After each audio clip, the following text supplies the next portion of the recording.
Victorious Buddhas, compassionate ones, throughout the infinite worlds of the 10 directions, grant your blessings so that the inner and outer work that I accomplish today bears the fruits that multiply beyond imagining and extend to the very limits of this existence to benefit myself, the ones I love, and the countless other beings of the 6 realms. Thank you, Julia. Had somebody prepared to read today? Just to know if I keep Julia in front or... No? I can read, but Right. I didn't prepare. Well, would you like to? No problem. Yeah, sure. We're beginning on chapter 3. I thought. Yeah, it's That's the a... Mind of Purity, Buddha Nature. Yeah, I that. forgot page number, but I would guess 65. I have it in front of me, so... Perfect. Just before you start, Mar. Yes. Hello. Hello. How are you? I thought I saw Neojex around here and disappeared. Yeah, he had to leave. He had some stuff that was coming up. Okay, that's fine. So what kind of week did you guys have? A long one. Yeah? Yep. Complicated? I've just been having sleep issues, so... Yeah, same here. Oh, yeah. So you guys got twice the waking hours, that's why it felt so long. Yep. Yep. Alright. Okay.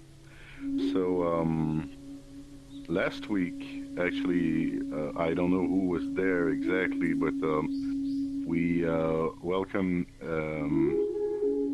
Bante Sati for the first time. So actually it's the monk that was supposed to come last Monday.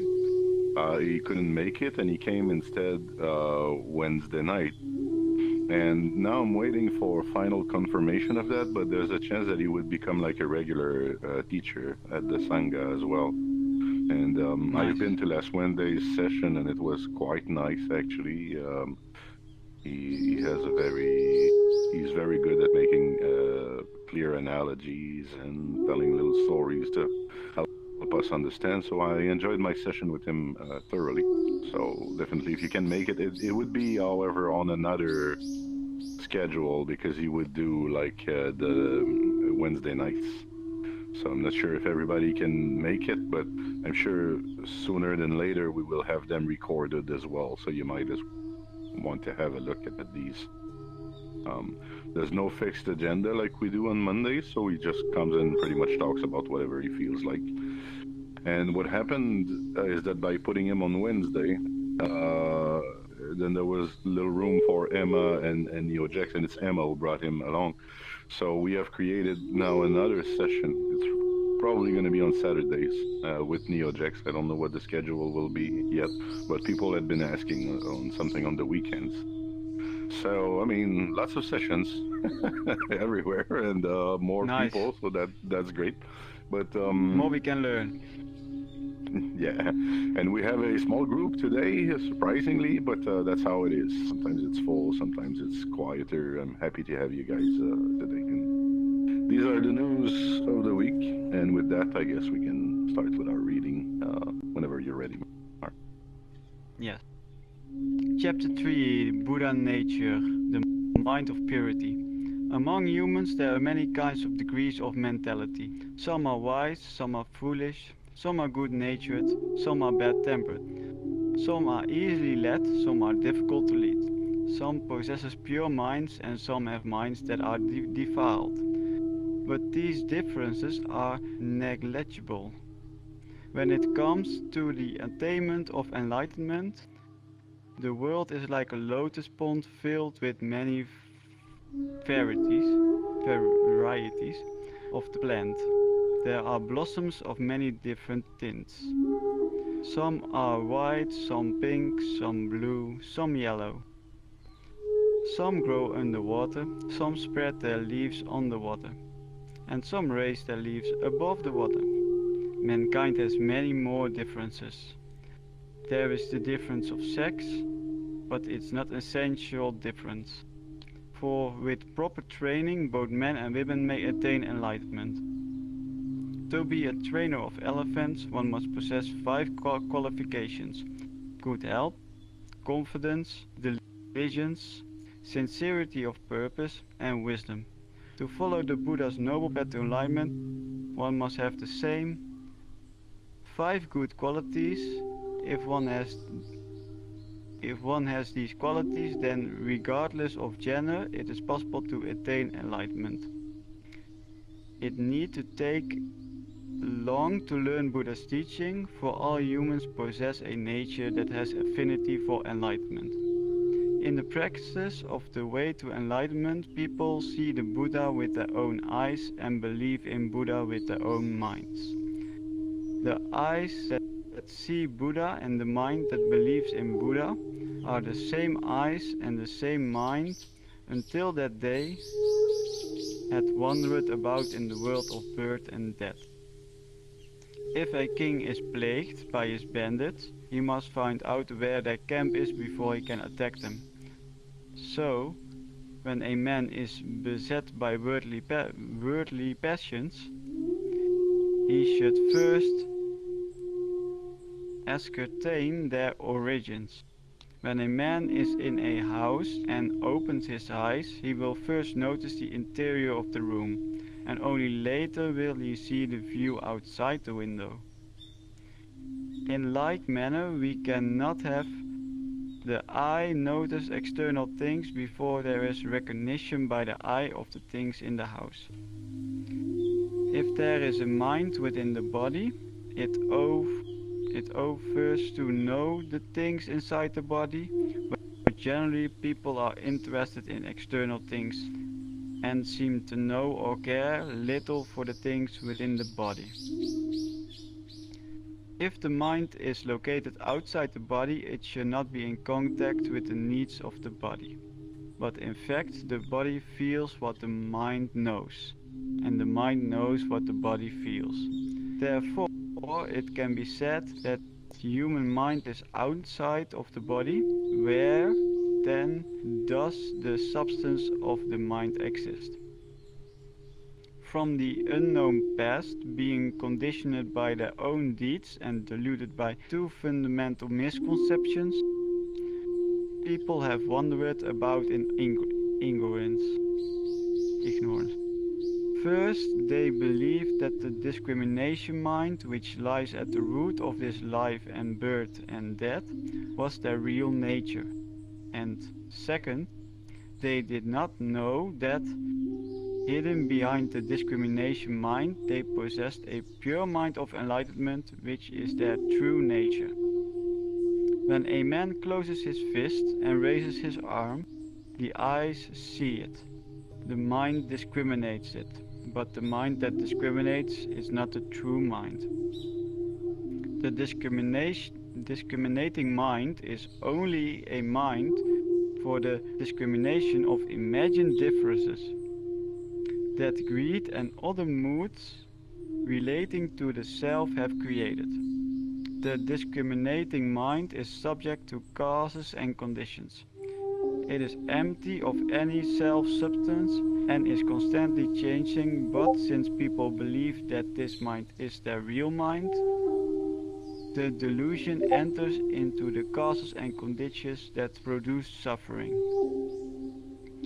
A man opens his hand and the mind perceives it. But what is it that moves? Is it the mind, or is it the hand, or is it neither of them? If the hand moves, then the mind moves accordingly, and vice versa. But moving mind is only superficial appearance of mind. It's not true and fundamental mind. The true and fundamental mind. Fundamentally, everyone has a pure, clean mind, but it's usually covered by defilement and dust of worldly desires which have arisen from one's circumstances. This defiled mind is not of the essence of one's nature. Something has been added, like an intruder or even a guest in a home. but not its host. The moon is often hidden by clouds, but it's not moved by them, and its purity remains untarnished. Therefore, people must be deluded into thinking that this defiled mind is their own true mind. They must continually remind themselves of this fact by striving to awaken within themselves the pure and unchanging fundamental mind of enlightenment. Being caught by changing, defiled mind and being deluded by their own perverted ideas, they wander about in a world of delusion. The disturbances and defilements of the human minds are aroused by greed, as well as by its reaction to the changing circumstances. The mind that's not disturbed by things as they occur, that remains pure and tranquil under all circumstances, is the true mind and should be the master. We cannot say that an inn disappears just because the guest is out of sight. Neither we can say that the true self has disappeared when the defiled mind, which has been aroused by the changing circumstances of life, has disappeared. That which changes with changing conditions is not true nature of mind. Let us think of lecture hall that is bright while the sun is shining, but is dark after the sun goes down. We can think of the light departing with the sun and the dark coming with the night, but we cannot so think of the mind that perceives lightness and darkness. The mind that is susceptible to lightness and darkness cannot be given back to anybody. It can only revert to a truer nature, which is its fundamental nature. It's only a temporary mind that momentarily notes changes of lightness and darkness as the sun arises and sets. It's only temporary mind that has the different feelings from moment to moment with the changing circumstances of life. It's not the real and true mind, the fundamental and true mind which realizes the lightness and darkness is the true nature of man. The temporary feelings of good and evil, love and hatred that have been aroused by surrounding and changing external conditions are only momentary reactions that have their causes in defilement accumulated by the human mind. Behind the desires and worldly passions which the mind entertains, there abides, clear and undefiled, the fundamental and true essence of mind. Water is round in a round receptacle and square in a square one, but water itself has no particular shape. People often forget this fact. People see this good and that bad. People see this good and that bad. They like this and dislike that, and they discriminate existence from non-existence. And then, being caught in these entanglements and become attached to them, they suffer. If people would only give up their attachments to these imaginary and false discriminations and restore the purity of their original minds, then both their mind and their body would be free from defilement and suffering. They would know the peacefulness that comes with that freedom.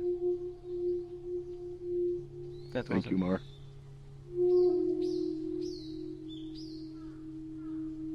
All right. Hey, I forgot to say a little thing. Apart for our monk friend that might become a regular, next Monday is Parinirvana Day. So it's a Buddhist celebration. It's going to be celebrated on the 15th of February throughout Asia. Tibetan culture celebrate that a bit later, actually, because they don't agree on the date of Parinirvana. Or you could say it's a bit like Christmas. In Asia, they made it more commercial on the 15th of February instead of following the moons. And old equinoxes and stuff like that. Nonetheless, Parinirvana is the celebration of the death of the Buddha and his ascension to Nirvana, which basically means that he would not reincarnate anymore because he had attained a state of perfect clarity. And the way that this is celebrated is that sanghas from around the world assemble.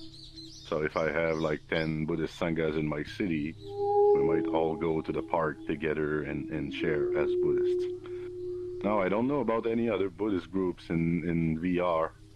So what I did is I just spoke with people that already came, like Shenfen Rinpoche, our Tibetan monk. And I spoke with Bhante Sati, obviously. But also, I think I told you about ex-Miss India, who's also a Satanam Dharma advocate, actually. And they were all interested. Now, I need to confirm this week that they will make it for sure. But the idea would be that all of these masters would be with us next Monday, and they would all share an aspect of, about Buddhism, maybe a half an hour conference each. And so instead of a regular session, we would do that. If they don't show up, well, no problem. We will do a little something special anyway among ourselves. But I think that at least one or two of them will be here with us. If you want to attend that, of course, we'll be happy to have you. We only have a few of these days during the year, so it's nice to have you. If you can spread the word also and have people come and discover what we're doing here, I think that's also a good day because there will be a little bit more variety. It's less formal, so it should be more welcoming to just everyone. Then we need a bigger building. Yeah, well, it doesn't matter if we all stand. But we're gonna try to advertise it a little bit also on Facebook, and we won't go crazy because obviously we don't want to crash the entire experience. But it would be nice to have a packed room at least. So back to our lecture today. If I remember well, the book starts by pointing out that no matter how lost we are right now, we have a shot at enlightenment. And last time we spoke about what enlightenment was, and it relates very well to our theme today, which is the mind of purity. So becoming enlightened is to kind of develop a special relationship with that mind of purity, and which you could say that when you're connected to it, you are in nirvana, you are in the enlightened state, or as Casper likes to point out, the avatar state. So so it doesn't matter, if you believe you are a good person or a bad person, if you believe that you are doing things right or wrong, if you believe that you are too tall or too short or too beautiful or too ugly, if you're a man or a woman. We all have this thing. We all have this essential nature that we share. The only difference is that it's more or less buried between us. It's not at the same depth for all of us. Some people have just a little bit of dust on it and they can wake up very fast. Others will need to shovel dirt for a few years or even their entire life before they can start to let the light in. But what's important is that we can all do it.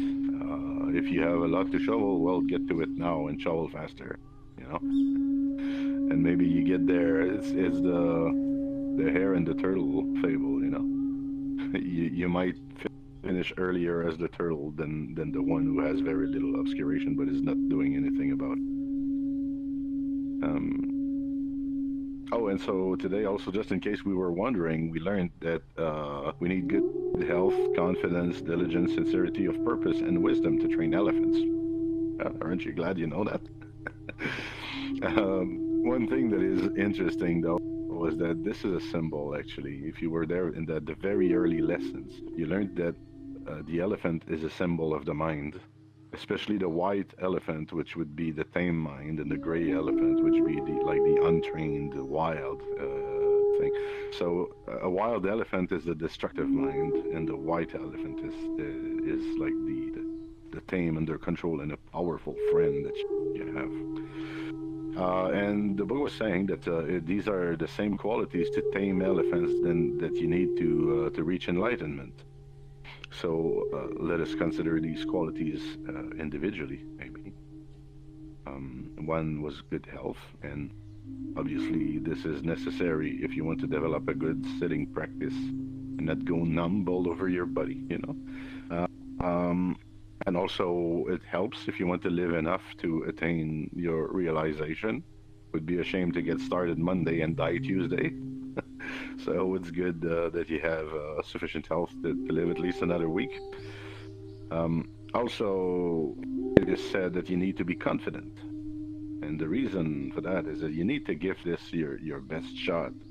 If you're going into meditation and you don't really believe it, I'm not talking about faith here, but I mean, you're not really believing that it's going to make a difference in your life and that you can make it, then you will probably hold back, and that won't serve much purpose for you.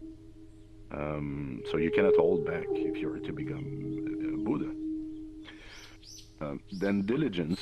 Well, diligence is about turning your practice into something important, something that you attend first.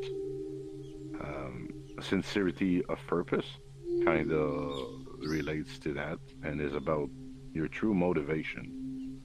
So I have been, when I was a younger practitioner, I was sometimes frustrated when I went in Sanghas to see that a lot of people considered it just a social club, that they were not putting any effort in their practice, and they were there just basically to meet the friends. And I mean, I'm a different person now, so I think that's perfectly all right. But if you do consider that the Sangha is only a social club, or if you come here because you're looking just for nice meditative experiences or superpowers, well, you may just never get to the destination. And that's the part that I used to think was sad. And then finally, they say that to tame elephants, you need wisdom. And I have a question for you today, which is, what is wisdom?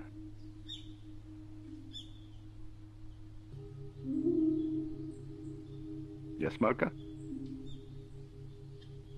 Wisdom is maybe ability to learn from your own mistakes and from mistakes of others, so you can gain that experience in life that you will call your own experience or wisdom. And what happens when you have learned from your own experiences or the experience of others? How does it change You you? become clever. Clever? As you mean like I can build better schemes? What does clever mean? Yeah, if you learn from everyone's mistakes in the world, you will be much clever and you will have a lot of wisdom from other people too. Thank you. Julia? I think that the wisdom relates to the ability to do what's needed, to say what's needed. And that comes from actually being aware of everything that's happening inside and outside. So to act appropriately, harmoniously, I you say, is the dominion of a wise person. I also think it A might wise be person knows what to say and what to do. Yeah. I'm sorry, Casper. Mara, I think you were about to say something as well. Huh? No, my mic is just popping up. I'm just muting. Okay. All right, Casper. I think it's also partly be aware about your own prejudices and be aware about your own flaws in your thinking process. That if, for example, if you see wrong in someone else or you see wrong in your surroundings, that you might have to look inwards and that you might not be as objective as you think you yourself are, and you might be careful with your judgment as well upon others. What's To be able to recognize that. Yes. What's the difference between smart and smart, intelligent, and wise? What's the difference between like intelligence and wisdom? You would say. In intelligence, when I often think of intelligence, or when people often talk in my surroundings about intelligence, they would name people like, or let's say we can call people like Albert Einstein intelligent. He knew a lot. He could do a lot that most people couldn't do. He could absorb a lot of material in terms of knowledge and all that. So people often see that as a form of intelligence, and people who can't absorb a lot of information are lower intelligence. You have the whole IQ going on and stuff like that.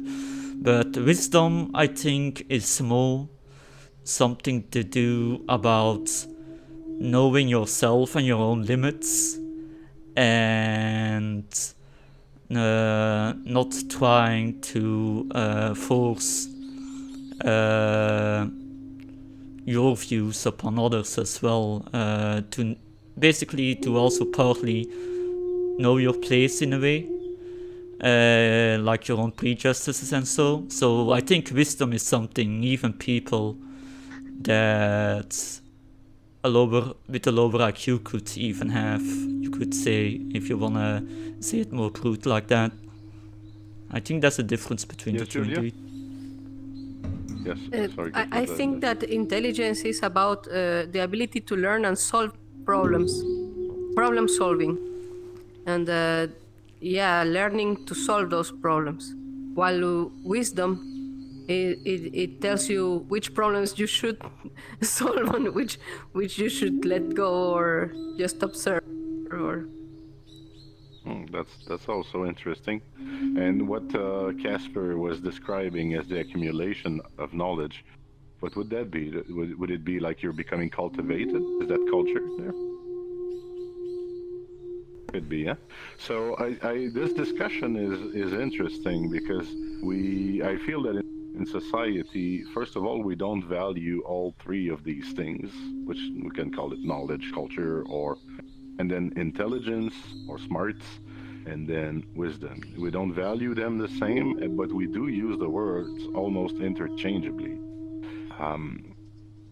So yeah, to me, culture is things that you can learn by heart, or you learn them through traveling or going to a museum. But it's a lot of information, and this information that you memorize, you can use as input for something else. So it can make your life easier. For example, if you've been a car mechanic, so there's a point you have to fix a truck, then probably what you have learned as a car mechanics can be useful over there as well, because the concepts will be very close to one another. Now, that's nice, but isn't intelligence as the problem-solving ability that Julia was describing even better? If somebody is intelligent, I could present with a car or a truck, and somehow they would look at the problem creatively and come up with a solution, right? And I think, Julia, you're pretty much right. Wisdom probably boils down to good judgment. Malka also, well, everybody had like a little piece, but when you think about wisdom and what it boils down to, it's probably just good judgment. So, is this car all rusted down? Has it been sitting 25 years outside? Do I really, really need to fix this? Do I want to fix this? That's more like in the dominion of wisdom. And it could be, if I decide to fix it, it could be that I will go and get a competent mechanics to do it instead of me, because I know I don't have the know-all or the know-how or the skills. And I also feel that it's competent of that. So if wisdom, before I go back to this, society, I feel, does not value wisdom nor intelligence that much. I feel that we value instruction, education, which all go back to knowledge. We kind of glorify knowledgeable people in many ways. And that's sad, because of the three, for me, that's the least of the three. That's probably the easiest to attain. All you need is a working brain and memory, and you can learn stuff by heart if you practice enough. While being creative, you don't need a diploma in anything to be a creative thinker and a problem solver. And if you look at the discoveries that were made, well, Einstein, for one, is famous for saying that creativity is much better than knowledge, because with imagination you can encircle the world, while you cannot do that with knowledge. Would be too long, too complicated. So that's a useful reflection, I think, to decide what you want to be in a way. Would you rather be wise? Would you rather be smart? Or would you rather be cultivated? And I think that if you're looking for happiness in your life, probably wisdom and having good judgment will probably help you more not burn yourself, not cut yourself, and not burn and cut others than the previous two. So that's why Buddhism is a wisdom path, because it is after the cessation of suffering. But what is necessary to have good judgment in Buddhism? Imagine that you're a judge, but you're a Buddhist judge. So the first thing you want is you want to know and see the facts for what they are. You don't want to be emotional about it, right? You want to be impartial, collected. You just want to consider the facts for what they are and nothing else, nothing more. Second, you have to know that you don't know everything about the case. Information may be hidden, you were not there, people are emotional, people are lying, many things could happen. And so in a way, when you're Buddhist and you're trying to be wise, and you look at the world, you need to look at the world in the same way. Not as if you understand everything, but you have to look at it from that humble standpoint, that there are things that you don't get and that you will never get about the world. Third, you have to understand karma. And by that, I mean how everything is interconnected, and how, let's say again, you're a judge in a violent crime case. Well, you would probably need to consider the entire living conditions of the person that committed the crime, and also of the victim, if you want to get a good grip on what's going on.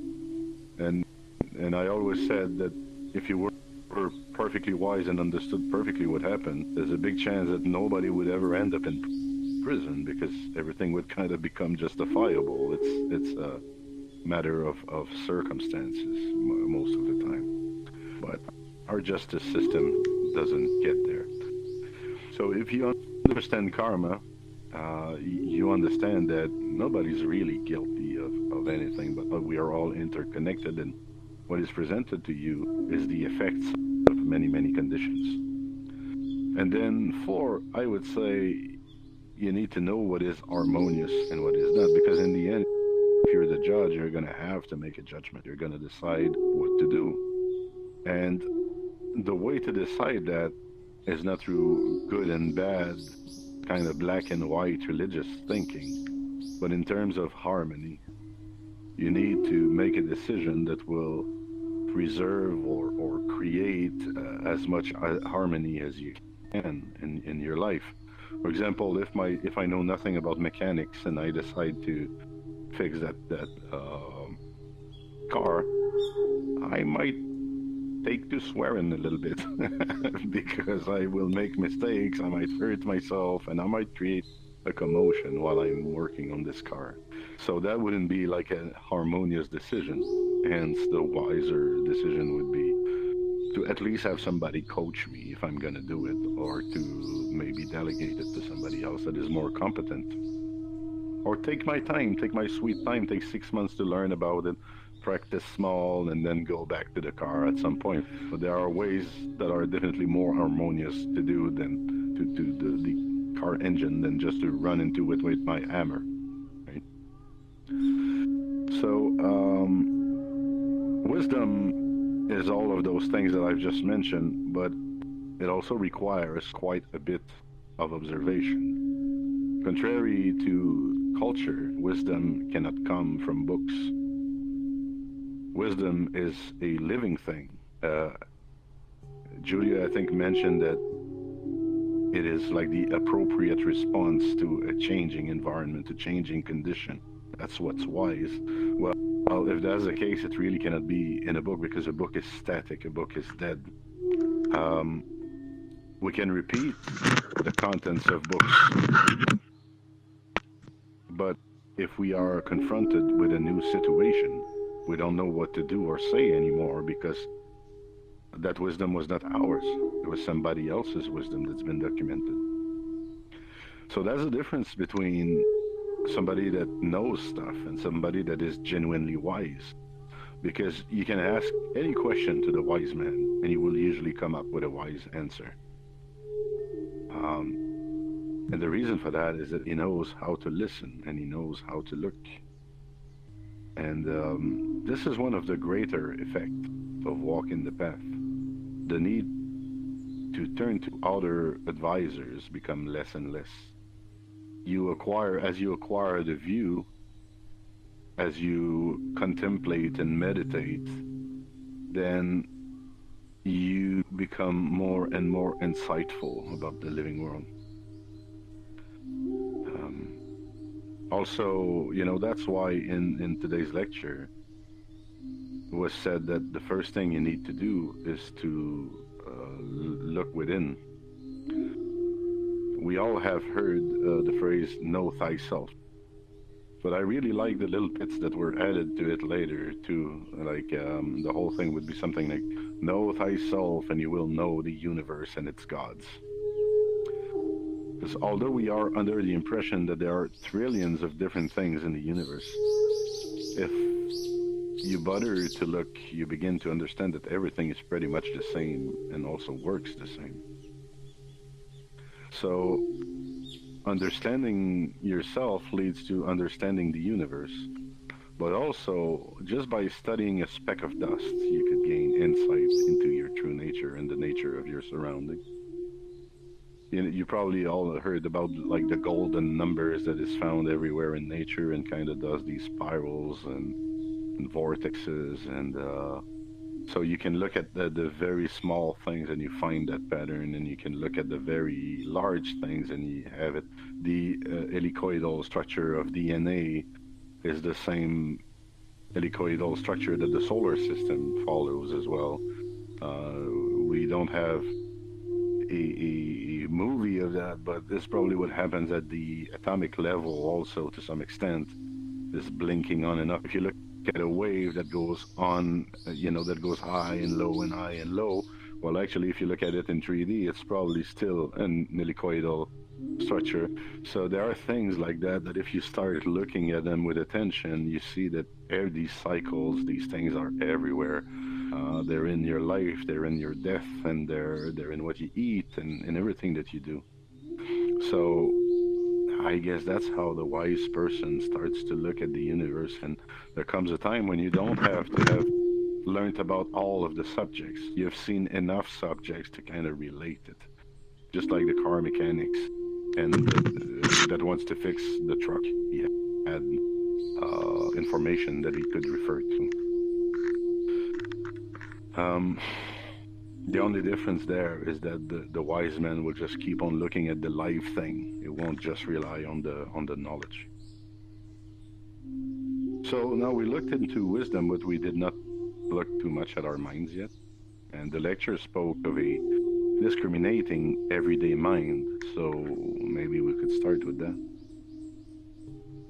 What is the everyday mind? What is it made of? How does it operate for you? Could you give me like a description of what your everyday mind is? Yes, Malka? We've been talking in Cafe Talks about monkey mind and higher self mind. So daily mind is a really busy, really worried, really fast mind that goes from I'm hungry to I want to sleep, and basically the whole day around daily things now. Right. That's what daily mind. It have no conception of the quiet and of the observing the reality from different perspective because it's too busy with its small arrangement. like what it gonna eat in the next 2 hours. Or all the notifications you receive. Never quiet Yeah, on time. Facebook. Yes. That's why monkey mind meditation in this case might be a suitable kind of thing. So I like that. I liked how the book described that the mind moves with the illusions of the world as well. So, a sight, a sound, a notification, even a smell, and our mind seems to fly there. And if you do this experience with your eyes closed, you will see that's kind of how it is. When you focus on the breath, did you ever get the experience? Did you ever do the experience that like your mind is getting out of the body and following the breath outside, and then it comes back in? But then you can hear a sound, something cracks in the house, and boom, your mind goes to this. And then you have to kind of work to bring it back and rope it back into your center because it's been distracted. Is that also not how you described awareness between a dog and a human when a sound is made in the distance and both look up? Yes. So, and yes, awareness is born from we are always aware. The problem is, what are we aware of? And what happens is that, and this was very well described in the text, is that we tend to look out the window instead of looking inside ourselves. So we put a lot of awareness on those cracking sounds, but we don't really notice, or we ignore voluntarily the feelings that these cause or the thoughts that these sprung. So that's the thing when you're talking about awareness from a Buddhist perspective. It's about keeping good inner and outer awareness, not just one-sided, if you will. Yeah, that's what I do with sleeping meditation. So I'm always picking sounds up, and I'm alert during I want to sleep. So not very good. So I focus on my breath, and I hope that I will be gone in a half hour to an hour. But right, try blanking. Try to focus on nothingness. Try to focus on blank. And people who really do that well in meditation, they tend to fall asleep. So it's kind of your natural sleeping pill. If you manage to focus on absolutely nothing, and that the minute that you see that your mind is thinking or noticing or whatever, bringing back to blank, but like total blank. 5 minutes of that and you're asleep. So that's a little recommendation here. So the everyday mind is this curious traveling mind. It's the working mind, as Malka was describing. It seems to be constantly in and out of the body. And yes, they call it the monkey mind. I like to call it the puppy mind as well, because it's like a little puppy that is all excited and that wants to see everyone and smell everything, and it's just very, very happy running everywhere. It's difficult to quiet down. But whatever we describe our mind to be is generally not what is meant by the true mind of Buddhism. In fact, most of what we have just identified is actually a description of our obscuration, or of the things that prevent ourselves from seeing our true nature. And this thing about the window that they were saying in the book, it's imagine that I'm holding a window, and there's a wall, and I have this window pointing to the window. And I'm saying, look at this, and there's the most marvelous landscape on the other side of the window. And I say, hey, look at the window. What I mean is look at the landscape, but you take me literally and you start looking at the window pane and you don't see what's extraordinary about it, instead of looking at the landscape that's on the other side of the glass. And that's what we do when we look at our minds, because we often just look at our everyday mind, not our thinking mind, not our emotional mind, and we kind of miss the bigger picture. So in Buddhism, this is often referred as looking at the finger that points to the moon. I think Julia mentioned that last session as well, instead of looking at the moon itself. So in other words, we tend to look at the superficial layers of our mind, and not really at its deeper characteristics. So What's there? What's behind? What's beyond this everyday mind? Malka hinted at it already. If you were to compare like the true mind of Buddhism to anything, what would be the best analogy? What would you compare it to?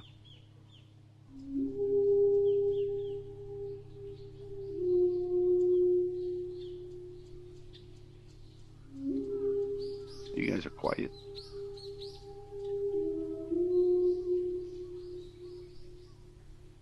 Okay, I'm let me help a brainstorming bit. here. So one I of my don't get favorite the is. question. I'm sorry. Did you ask what we would compare in Buddhist practice of the monkey mind? No, the true mind beyond the monkey mind. What is an analogy? What is a comparison that you could make that is like the true mind? I don't know if that helps, but I'm going to give an example maybe that helps a little bit. For example, you would have the ocean, and your everyday mind is the wave, it's the disturbance, it's the obstacles and the clash and everything that's moving. But what happens if you dive deep, right? If you dive deep, Mind mind? is it? How did you call it? I think it's called mind mind. It's like one of the words in Buddhism for something that may be it.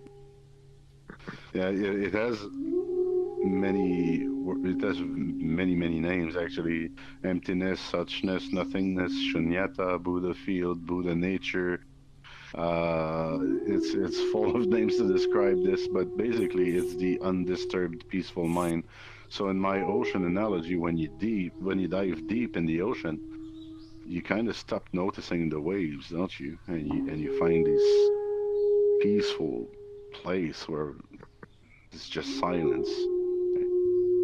People that dive describe this peaceful experience like they're flying and they're weightless and they're at peace when they're floating in the middle of the ocean. So there's the same thing in your mind. Um, it could be also the lake that becomes like a mirror and can reflect the entire environment without making a single ripple because it's very peaceful. So the lake that is troubled by the wind would be your everyday mind, and the lake that is still would be your true mind. But if I had to say yes, Marka? Maybe it's called the Bodhisattva. Maybe it's what? Does it maybe called Bodhisattva? Someone who is in the deep state of mind? Well, actually, it's a Buddha. Somebody that is absolutely connected to that is the Buddha. He is enlightened, he's peaceful. The state is nirvana. And a bodhisattva is a special kind of Buddha, if you will, is somebody that decides, I won't become completely enlightened because I have to work with others, I have to help others and share the teachings. It's more urgent to share the teachings actually than to achieve my own inner peace. I have enough inner peace. So that's the idea of the bodhisattva. I was about to say that to me, true mind, I like to think of it as the cosmos, basically. The stuff that is everywhere. It is through me, it is through you, it is even in those pixels that we are looking at here.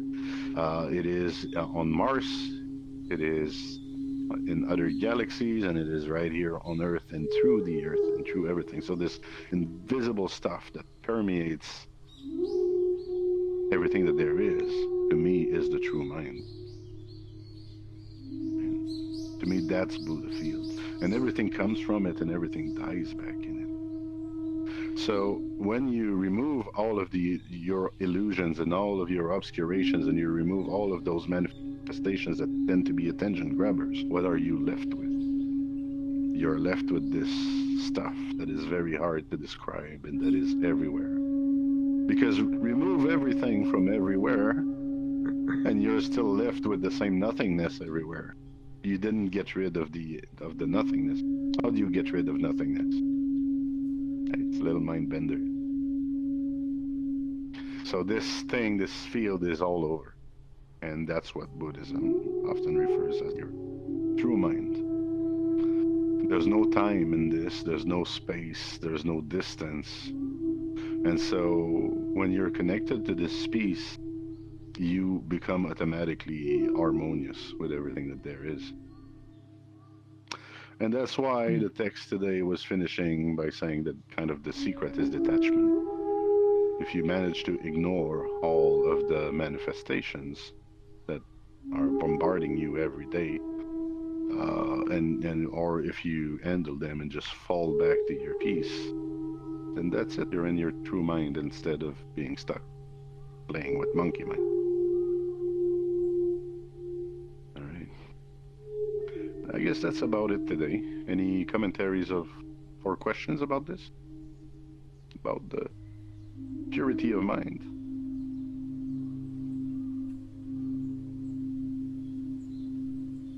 Well, only whenever I hear monkey mind, I keep thinking of the. I mean, I began following those YouTube videos, and he even offers some guided meditation sessions as well a little bit. I don't know how it was called. It was shared in the Discord. Yeah, you're talking about Mingyur Rinpoche. Probably. Yeah, he's quite interesting to listen to because he uses a lot of humor, and I mean it's quite infectious when he uses a lot of expressions, and probably also sometimes because of his English that's a bit limited, he uses a lot of symbolic gestures and descriptions, and it's just very fascinating to listen to as well. Right, yes. Well, Mingyur Rinpoche is a rock star of Buddhism these days. He's one of the good lamas that is good at vulgarization and making the teaching accessible.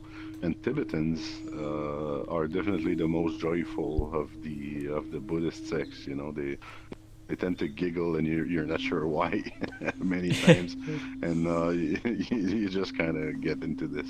They have a very strange sense of humor, which I've grown to love.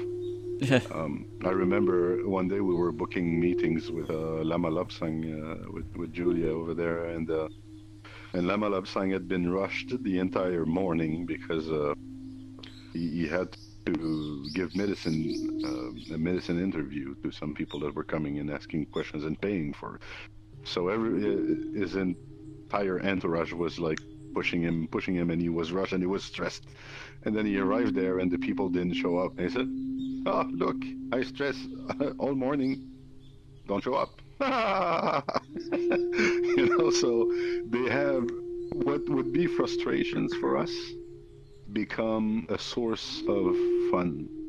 And I'm telling this story because I want to challenge you to do the same. Whenever you have an expectation about life and it doesn't turn up like you think it should, instead of becoming miserable, try some Tibetan sense of humor instead. Laugh about your own ignorance and how you trapped yourself into so many expectations.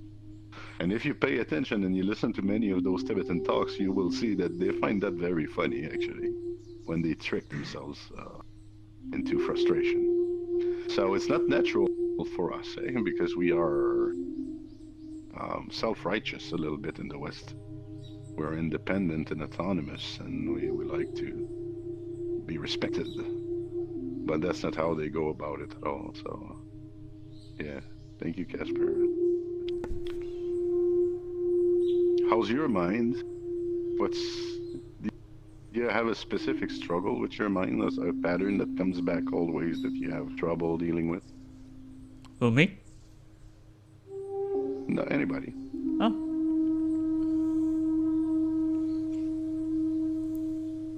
No. Mainly Alright, overthinking, I guess, but how overthinking? How does that work for you? I think too much about the consequences, I think. So I do everything in my head before I'm going to do it, but it only makes it worse. So now I is it- try to. I think Alan So Watts now I one try time. to breathe into it. So I think Alan Watts focus on one my time breathing. talked about overthinking. Yeah, I think you have friends here that all also overthink Yeah. as Mar. Definitely relatable. Carl's noemt het What calling. about focusing on the bad? I think I Focusing on the focus bad, on the yeah. on the bad and not on the good things, on the bad memories or the things that affected me most. That makes me, for instance, to be jealous. I think think psychology. I think psychology says for one bad memory you need like 8 or 9 good memories to erase it or to replace it. There was this one. I don't know who said it. It was somewhere in psychology, I think, but that a human mind, even in video games, let's say you win in a certain game in an online match, like 3 matches in a row, and then you lose 2. You are too focused on the 2 you just lost that you forget you won the majority of them. And psychology says that to replace one bad memory, you need to have like double the amount of good experiences. That's how most people seem to operate. So they focus too much on the bad, indeed. Yeah, I read So, something yeah. about compliments. So, if you get kijk, wat was het? If you get 9 good compliments, 1 bad can ruin it. Something like that, Right. yeah. That's also something Laman Lapsang told me. I said, how do you help people who don't want to change to change anyway? He said, oh, easy. 9 lies, 1 truth. Yeah. But not sure I agree with that. I don't do that. So if we're thinking about did you say something, Lee? I noticed just separating the ideas of a good experience and a bad experience, when perhaps what would be best is to reframe it as a good success and a learning experience. So that's a really difficult thing to do, obviously. Right. Well, you need a minimum of awareness to. First of all, you need to discover that you're focusing on the bad, and you need a well-attuned awareness for that, and then you can maybe reframe. But the thing is that no matter if we are overthinking or we are focusing on the bad, or if we are trying to reframe, would you guys say that we are on the everyday monkey puppy mind when we're dealing with this, or we are true deep peaceful mind? Definitely monkeys. We're all a bunch of monkeys most of the time on average, I'd say. My brain is full of monkeys. So it's the same antidote for everything, really. The trick is to become aware enough to catch yourself, but then you don't even have to reframe anything because you can just dive. If you notice that you're caught in the ocean waves, just dive where the peace is at. So if you're thinking bad stuff and it makes your heart pump and you're feeling all bad, well, when you catch this, you can kind of take a breath and shake it off and say, "Whoa, what am I doing to myself?"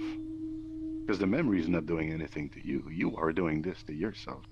Same thing as if you are competing and you become afraid that you will lose, or if you are overthinking the consequences of a decision, you are still doing it to yourself. And then you just need to say, hey, this is not going to change the outcome, me worrying like crazy like that. And I like to do something like Okay, did I think about it enough? Am I adding anything new right now? Am I contributing anything new to solve that problem? And the answer is often no. So when you reach that point, snap out of it. Just dive under the waves. And if you've ever been to the sea, you know that if you don't want the wave to kind of slap you back on the beach and drown you, it's a good strategy to dive under it actually. You can either jump above the wave or dive under it. But if you just take the wave like head on, it's too strong. It will roll you back to the beach. So it's the same thing with your mind. When it becomes very stormy, dive under or fly above. Or do what And of the course, surfers do. They ride the wave with it. yes, you can ride the wave, and I would say riding the wave is like reframing. So you took something very powerful and you're judoing it into something nice and enjoyable. It's great, but it's relative. It's you dancing with the monkeys, basically. Which can be fun, I guess. I've never danced with monkeys before, but must be nice. Do you have your hands up, Julia? Yeah, I also think that there are like two aspects to any situation or problem. And one is the actual situation that we should observe and be aware of inside and outside. But on the other hand is the narrative, how we're telling ourselves that things are. And I think it's in the narrative that we get lost or that we fall into our patterns. Maybe just like use the other side of the brain that is more observing and unaware. Well, to be fair, there things are never any way. Things are just things. If you believe a thing to be this or that, you're just making it up. So definitely any kind of narrative is always wrong. That's why I always say that all thoughts are lies, because all thoughts are narratives, and no thought can describe a situation completely. So definitely if you're telling yourself a story there, just snap out of it. It's not useful. Right? But isn't it what the brain naturally does? Especially the left brain, that well, that the one As that long is as long as focused you on feed logic it. and thought and language. As long as you feel that this is what it does, if you stop feeling that, what it does is that it becomes creative instead. It makes up its own stuff. Instead of using basically old pieces to build stories or to reminisce about stories or what's in front of you, you really you use that information to build new, completely new things that don't have this emotional attachment to them. And that's very misunderstood because people in the beginning, sometimes in Buddhism, they think that they need to stop thinking or they need to stop feeling and they need to, like, it becomes a fight against themselves. And they think that when this happens, like that an enlightened being does not have any thought and he's always like blissful. But what happens is that if every time you have, let's say, every time you are overthinking, you indulge yourself, then you're pretty much nourishing that habit all the time. So overthinking will never go away. You're overthinking and you keep on overthinking. Now, if overthinking happens to you, how often do you overthink, Mara, would you say? Now a bit less since the meditations and the courses. So I like Let's to. say before, how many hours a week did you overthink, would you say? 10? So 10 hours, that's like an entire working day, right? Yeah. An entire night, if it's an insomnia night or something like that. So that's a lot of time. Imagine that you get into the habit that, let's say, 10 came from 5 sessions of 2 hours overthinking. And now instead of having them last 2 hours each, you cut them to 5 minutes each, and now you're doing 25 minutes of overthinking instead of 10 hours. What happened to your quality of life there? You might be under the impression that you have no thoughts anymore because the overthinking is not there. It will be replaced by more subtle things and maybe nicer thoughts that you won't suffer as much from. So that's kind of the deal. If you see that you're in the habit of overthinking and you cut that off, you see that you're in the habit of focusing on the bad stuff and you kind of catch yourself and cut that off, and then you see that you're very anxious about the future or depressed about the past and you cut these off. Every time you gain more hours of peace in your mind, you are Yeah, diving definitely. under the wave. Yeah. So that's how the mechanics of becoming like stable in your enlightenment, that's how it works. The more things you cut off, the deeper you are all the time in the ocean. You're not swayed by the waves anymore.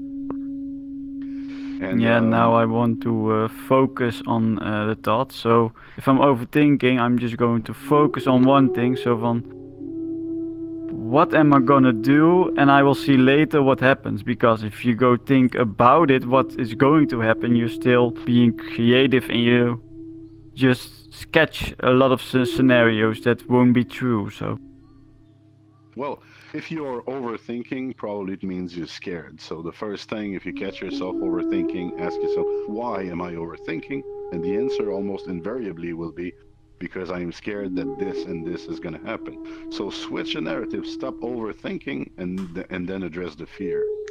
Why am I afraid of this happening? What's the worst thing that can happen? Will it kill me? Will it? So if you kind of switch it like that, it's gonna help you dive down. You need to diffuse the dynamite basically before you can dive. You need to recognize that this overthinking is unnecessary and it won't serve you too well. But yeah, definitely. it's the same with all like unwholesome mental habits that we have. They don't serve us, but we don't recognize that. Another thing that I wanted to point out about narratives, it just popped out. Now we have more and more people teaching here. I teach. Emma is doing it. Emma's way. Neojax is doing it. Neojax's way. Now we have Bante. Sometimes Shempen Rinpoche comes.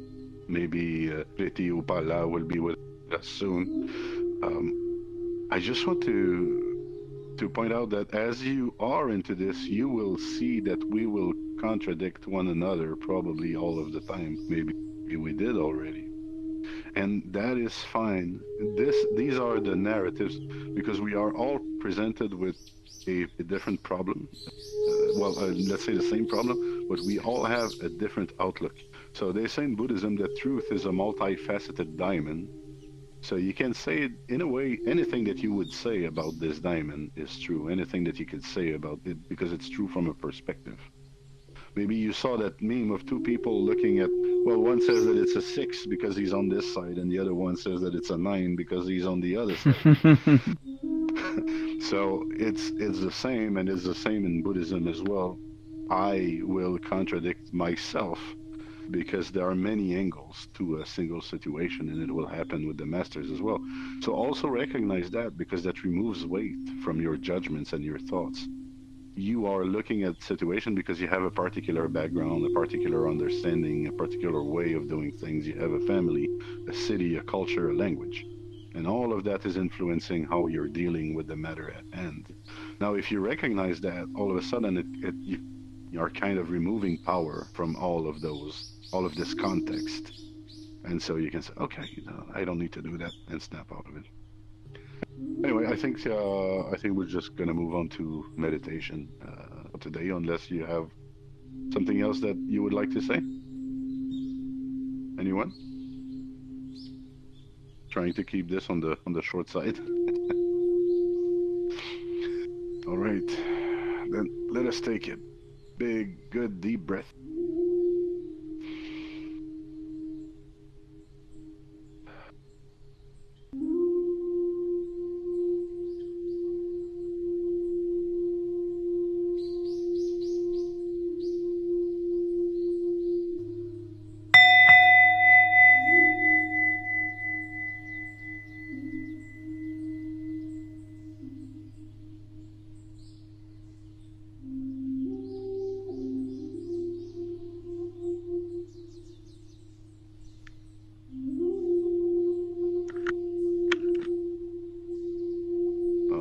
Soon I plan to ask some of you. By the way, could you just mute yourself during meditation? It's always better not to startle our friends. Very soon, I plan to ask some of you that might like it to lead a meditation session. I would like us to alternate, and it's also good as a practice for yourself to learn well how it's done. So I don't know if there would be interest for that, but I want to just review the 7 points of meditation training with you guys. So of course, when you get in meditation, you try to sit straight. Jared, your mic is on and making a lot of noise.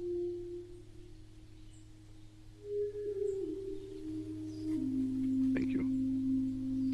All right, so the 7 points of meditation training focus on aligning and resting specific parts of the body, and I kind of always do that when we do the relaxation phase, but now I'll make it a little bit clear. So first off, the eye area. So around your eyes, it gets tired during the day, so that's something that you want to rest. You want to have your lids 3/4 closed, and you want to look about 45 degrees in front of you, like towards the floor. So that's one point of meditation technique training. Then you would have the jaw, which needs to be relaxed. You don't clench your teeth. You could have your lips touching, but the air needs to be able to pass through it. So that's second point. Third point would be your tongue against the upper palate. That prevents drooling. It's also quite a natural posture for the tongue to be in. And then, very important, the back. So your back needs to be straight. And I like to do this little thing where I sway back and forth and laterally to find my center. So you really just want your back and your neck to be straight. And then you have your arms. The arms need to rest comfortably in your laps. And there would be the mudra, or the end position. So in Zen, for example, that's very important, and I cannot do it well with my avatar, but it's like you would be holding an egg shape with your two hands in front of you like this, just below the navel, in fact. And then the seventh point would be your legs that need to provide a good platform to support your body. It doesn't matter if you're sitting on a chair, on a cushion, if you're saddling, whatever, but what's important is that you would that you're stable and that you don't go numb, so that you can do the entire session. So as you position yourself like that, and it's just about letting a feeling of relaxation arise. You can do that by taking long breaths or by doing a body scan, as I often do. So usually what I do is I take, okay, relax your cranium, the tip of your head, and then I go down like this, and I relax every muscles, and that's to get us in the mood. So these are the 7 points of mind training. If you ever feel like leading a session, I might call to you soon. And the basic one is shamatha, where we just bring the mind to the breath. So let's do that together. Let's take another 3 deep breaths.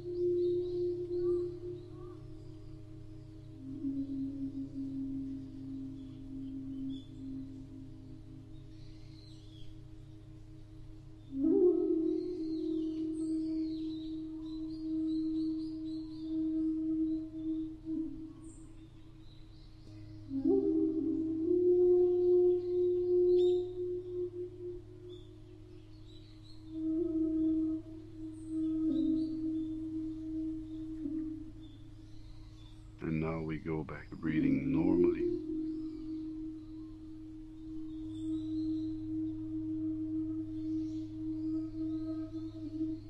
And you may pick a point to observe your breath.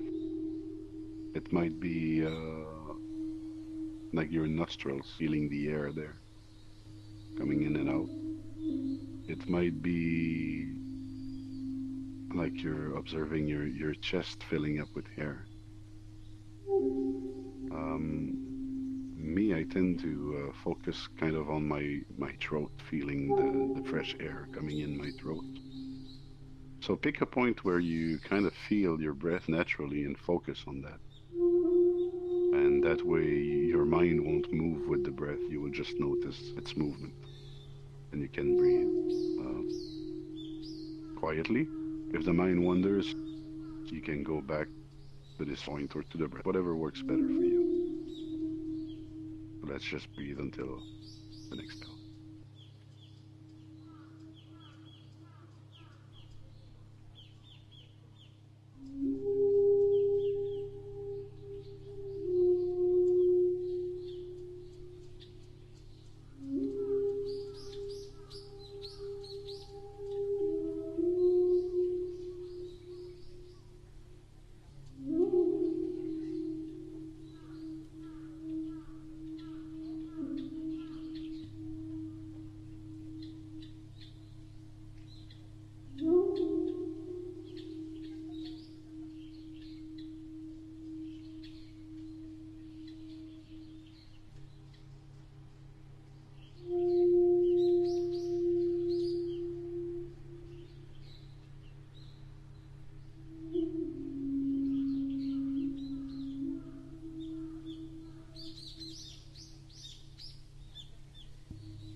follow with a Tonglen meditation, which is, it means giving and receiving.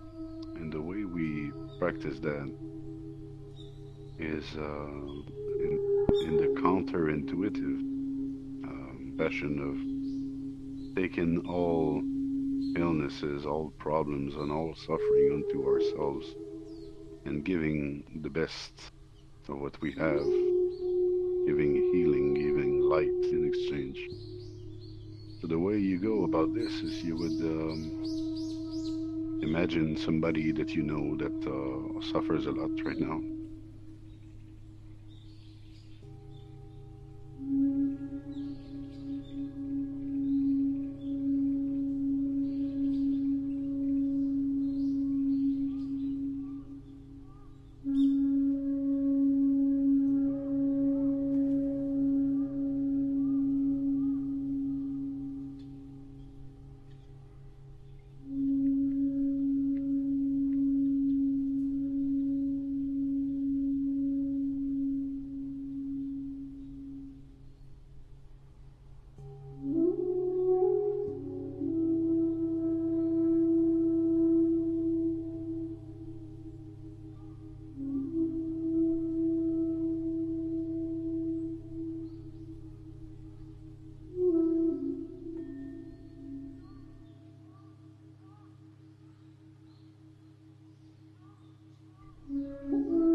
Denke ascended.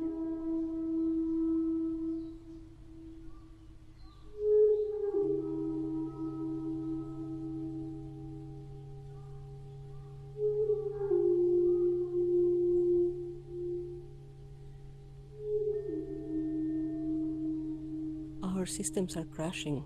I don't know. I crashed it 3 times.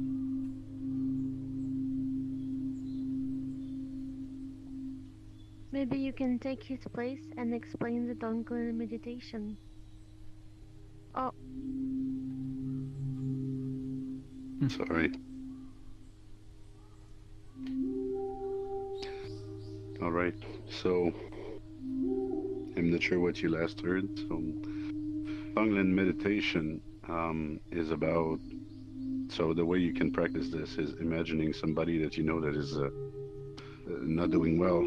So they could be distressed, they could be sick, they could be dying, and whatever they suffer from, and it can be extreme, like terminal cancer, and whatever they suffer from, because you love this person and you would let your compassion arise towards this person, you would take their illness or whatever ails them onto you, and you can visualize that as like a black light or black smoke that comes and gets into your heart, and then you will return to them uh, good feelings and healing through a white light or white smoke. So you go into this process of exchange where you take the bad and you give the good. Now the way to practice that is in a very heartfelt way. So you need to make sure that you connect very well with the sadness and the pain that this person is going through to begin with. And I feel it helps to focus on the expression on their face, or to imagine what they would be thinking, or how they would be feeling. So you need to get into that space before you can start the exchange process. And as your heart opens, you should be able to do it with more and more people. So you start with the people you love, and then you can move on to just the people you know. And then from the people you know to maybe the acquaintances or people that are challenging you, and all the way to enemies, and all the way to all of the beings of the entire world. So what we want basically is to heal the world through the Tonglen practice, and to have a heart that is open to everything all the time. So I invite you to do that. Pick somebody, a situation, could be also yourself, could be a world crisis, but whatever touches your heart, focus on that. Let your heart open, let you feel it, and then heal it with your own light as you go.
for some people, Tonglen is very difficult.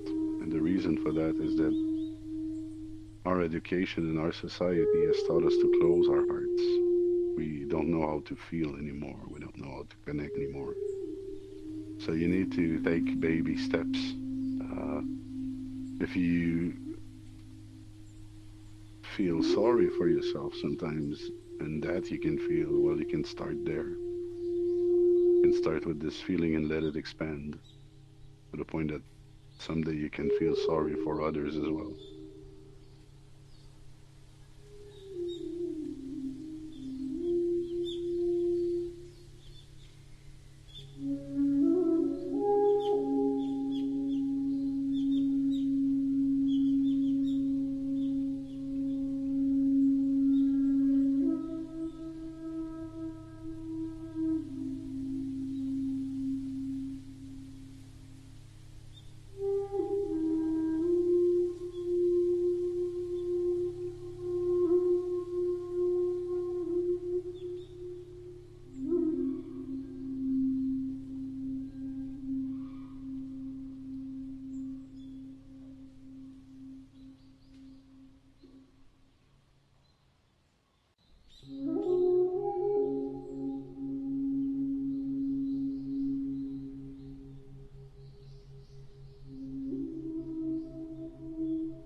On the contrary, you feel it would be easier, or you have an affinity for this approach, you could also imagine yourself just emitting white light all around, touching every corner of the world, and try and abide in there as you follow your breath.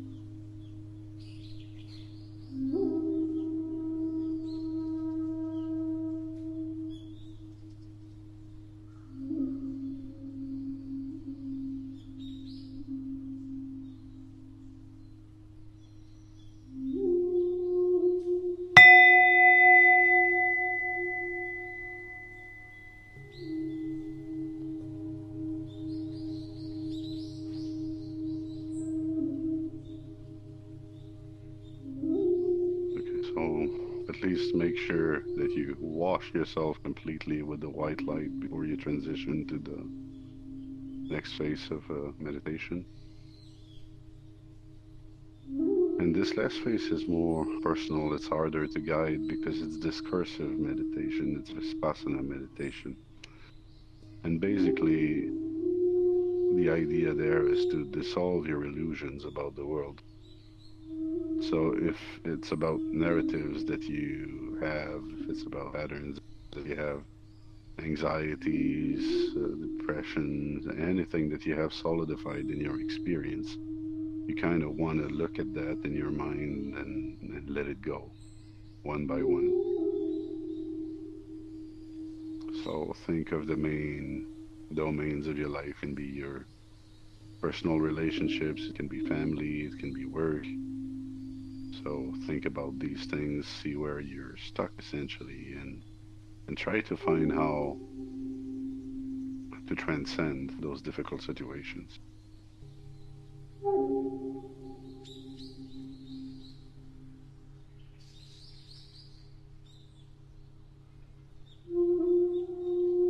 This is actually putting the monkey mind to good use there.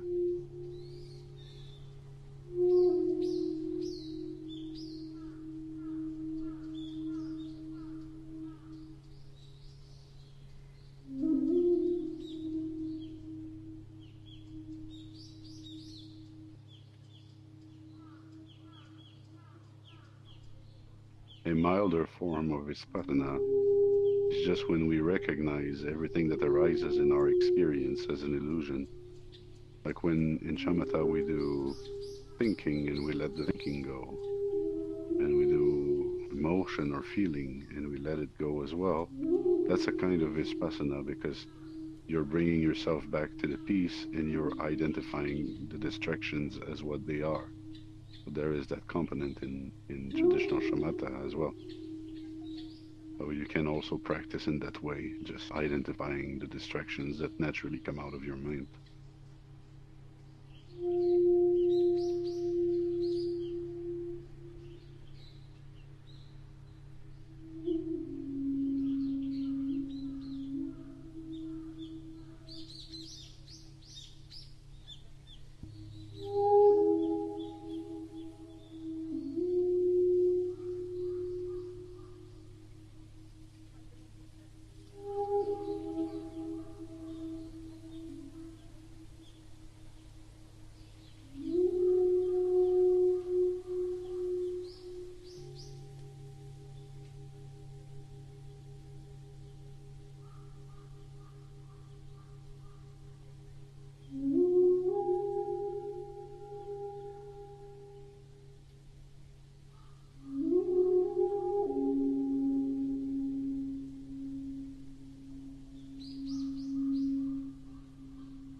Imagine just for fun that you are living your life with the most terrible person. You don't, everything that you don't like, they do. They don't pick up after themselves. They, leave pieces of bread in the butter, or everything, all the little annoyances that you could think of. They don't lower the toilet seat after they go. Think of anything that could butter you, and it would make it very, very difficult for you to live with that person. And look at all of these little subjects that annoy you and ask yourself why. These are all good Vipassana meditation topics. Why do you think these things are important? How could you let go more? How could you live with the unlivable?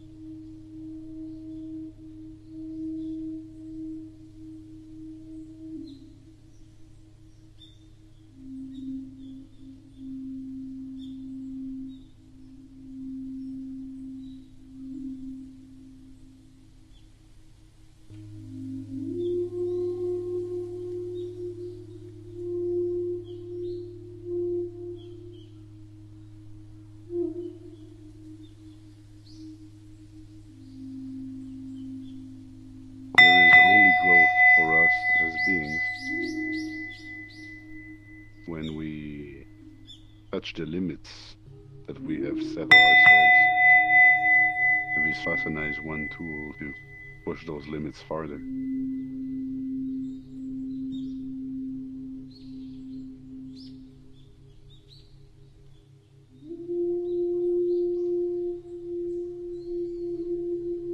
All right, so that's pretty much it for today.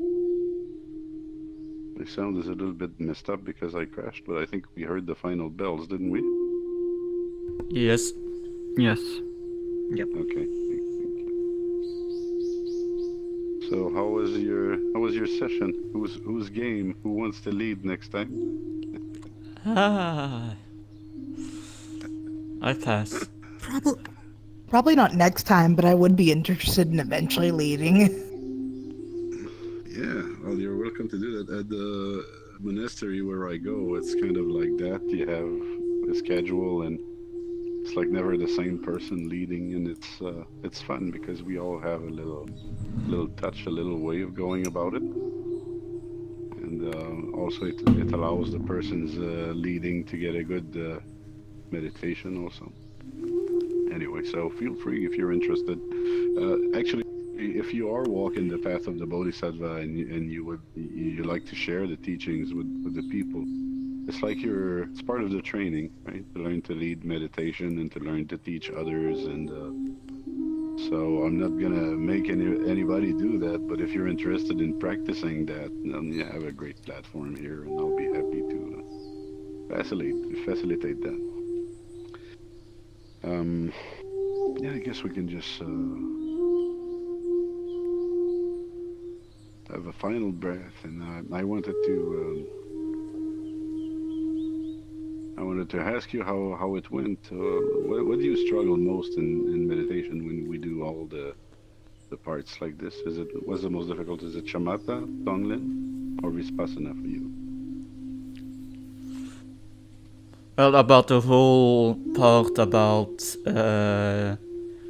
taking someone's pain and uncomfortableness and filling with light and then spreading around and putting more people. I have a tendency to just focus on one person and say, I don't want to bring light to anyone else. I want to focus on this person alone.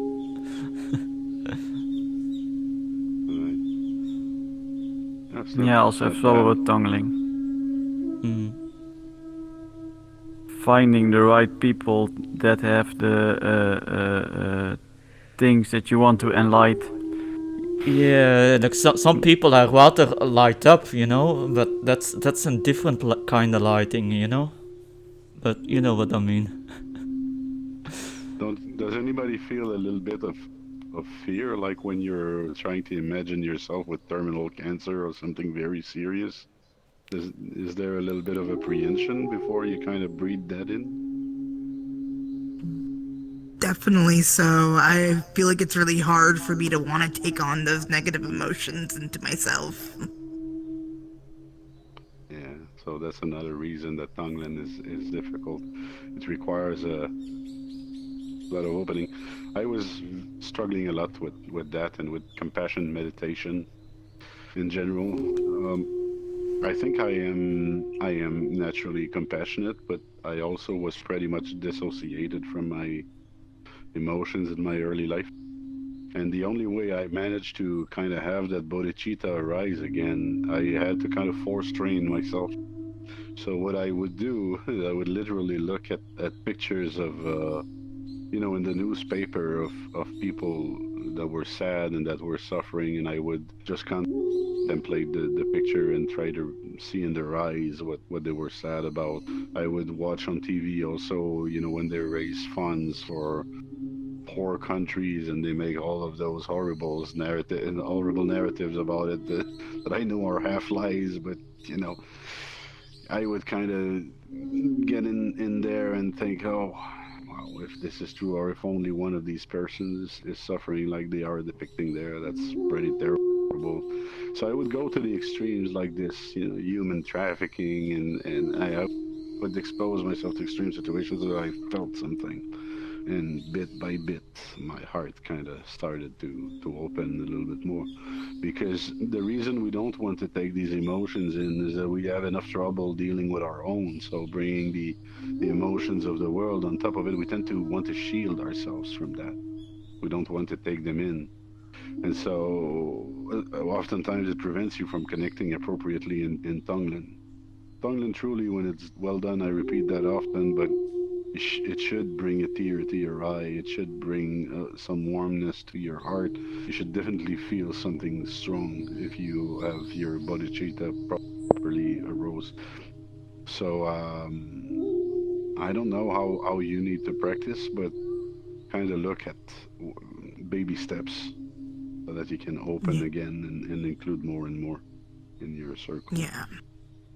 It's definitely really relatable, just being so dissociated away from the rest of the world. At this point I kind of just avoid the news and everything. So maybe I should take more of that in rather than trying to avoid it and hide from it. For me, it's not really. For me, it's not that I'm dissociated. For me, it's just I care about a few people I want to help, and in plain words, I often think about myself. Fuck the world, because I had to do a lot of stuff on my own that I felt like the world abandoned me. So to give light to a world that treats you like crap most of the time is not an easy thing to do. Yeah, yes. And you can, that's fine what you're doing, Casper, and basically that might be what a black goat needs also. Like, you can select what you expose yourself to at the beginning. You don't have to take all the news in or all the drama in at once, but to expose yourself to a little bit of relatable drama is not bad at all. It helps us open. I like this saying. I don't remember it's from whom, but that a mediocre man cares about himself. The good man cares about his friends and families. But the superior man considers that everyone is part of his friends, his family, basically.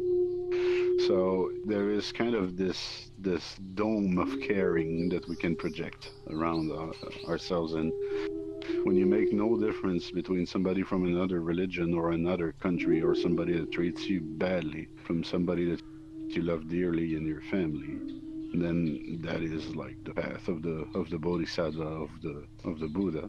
So it takes time to get there.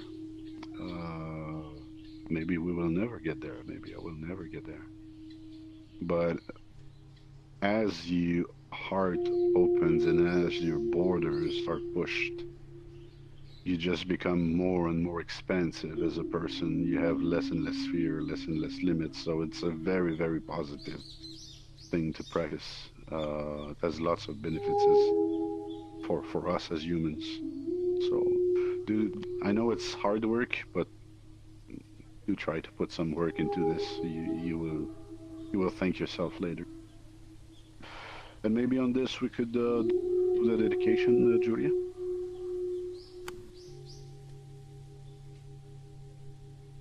Which is the whole point. This dedication that she's going to read is the whole point of Tonglen and of the entire Buddhist practice. That what we do benefit ourselves and benefit the whole world.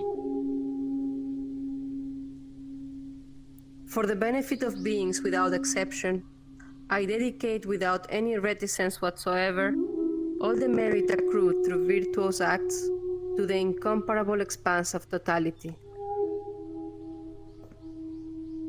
Thank you. Thank you all. Namaste. And let's exit the shrine.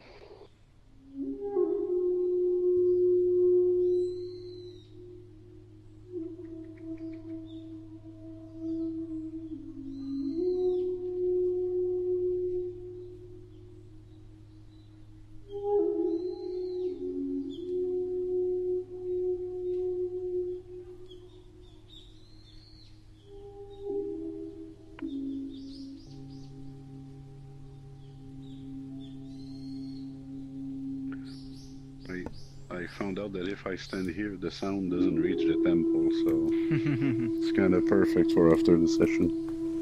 I've begun to notice something during the middle of meditation. It becomes stronger the more relaxed you are, but when you hold your hands and you sit comfortable, you kind of feel like you're inflating and deflating almost like a balloon to almost an absurd proportion sometimes. Yeah? Did you get that feeling? Yeah, I get that feeling. It's quite bizarre sometimes. That's interesting. Yeah. I just hope I don't pop. You can ask somebody to film you during meditation to see if you're actually meditating or not. I know. Yeah, but these can be spooky or they can be fun also, you know. I kind of dig these experiences because Oh yeah. I mean, I know a lot. I know a lot about movements that aren't really there. I mean, I used to suffer quite a lot about sleep paralysis, and one way to get out of it is to close your eyes. And sometimes it feels like you're sinking through your bed, or you're rolling away from your bed while nothing is happening, and it could get really vivid. Yeah, indeed, that falling. But most of the time that wakes me up. That ain't a fun experience. But yeah, it... Oh yeah, the mind can conjure entire worlds, you know, when you're... Yeah. We do that in Dream, with believable worlds, with believable people, and... Sometimes I get into the alpha state, you know, when you're just between the sleeping and awake. Yeah. And the mind kind of hallucinates a little bit. And sometimes I make up a character, let's say like a biologist or whatever. And I start chatting with that person, and that person kind of knows all of biology and talks to me about biology. And I'm like, gosh, this person's in my head. What's that? How did I make up a biologist here, you know? So it's just amazing. It would be nice if it was like possible to record your dreams sometimes and then watch it on playback once you're in full control again. Like, what the heck was that about? It would be pretty crazy. Have you seen the Dream Machine from Google? Dream Machine? No. Yeah, I have. Yeah. It's weird. So Google basically is combining all the notions of the world and turning them into pictures. Because that's kind of what you do in a dream, you know? You take like your past and your future and what happened during the day or during the week, and you piece back stories like this. And what I've noticed in dreams is very interesting is that the scenes kind of change very incoherently, just like your thoughts can go to what's for dinner to, oh, I really need to buy a car.